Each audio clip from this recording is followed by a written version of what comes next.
Mind-blowing velour.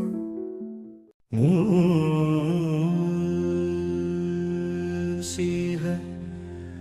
वागनमोदक अस्त्र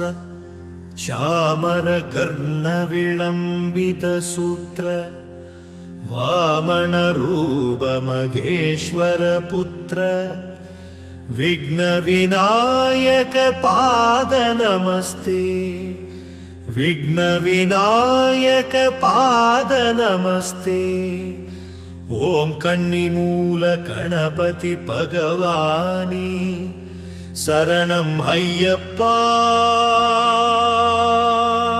भोगवीरं महापूज्यं सर्वरक्षोहरं विभुं पार्वतीहृदयानन्दं शास्तारं प्रणमाम्यहं स्वाम्य शरणं अय्यप्पा विप्रपूज्यं विश्व सिंह वागनमोदक अस्त्र चामर कर्ण विलंबित सूत्र वामन रूप महेश्वर पुत्र विघ्न विनायक पाद नमस्ते विघ्न विनायक पाद नमस्ते ओम कन्निमूल गणपति भगवानी शरणं अय्यप्पा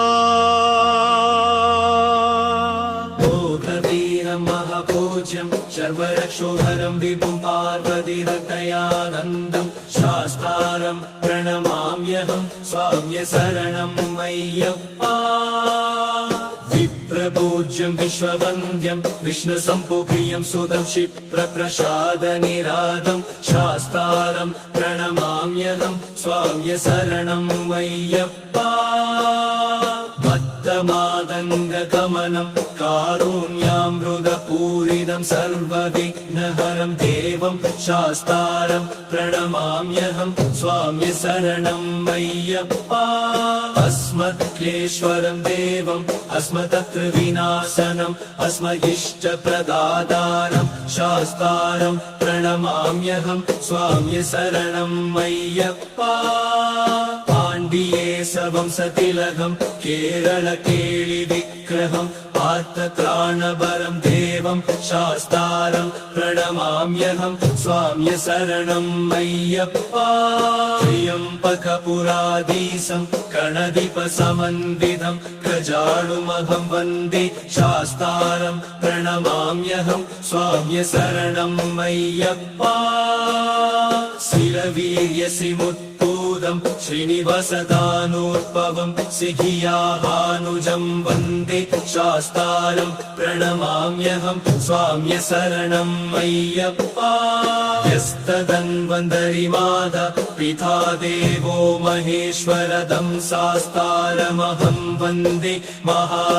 महारोगनिवारणं स्वाम्य शरणं अय्यप्पा श्रीभूतनाथ सदा नन्द सर्वभूततया पररक्ष रक्षमा உங்களுக்கு பிடிச்சிருந்தா நம்ம மைண்ட் ப்ளோயிங் வேலூர் யூடியூப் சேனலை இது வரைக்கும் சப்ஸ்கிரைப் பண்ணாதவங்க சப்ஸ்கிரைப் பண்ணுங்க. அது மட்டும் இல்லைங்க, லைக் பட்டன் அழுத்தி உங்கள் கருத்துக்களை கமெண்ட் பாக்ஸில் பதிவு பண்ணுங்க. மீண்டும் மற்றொரு வீடியோவில் சந்திக்கும் வரை உங்கள் மைண்ட் ப்ளோயிங் வேலூர் யூடியூப் சேனலின் நன்றி, வணக்கம்.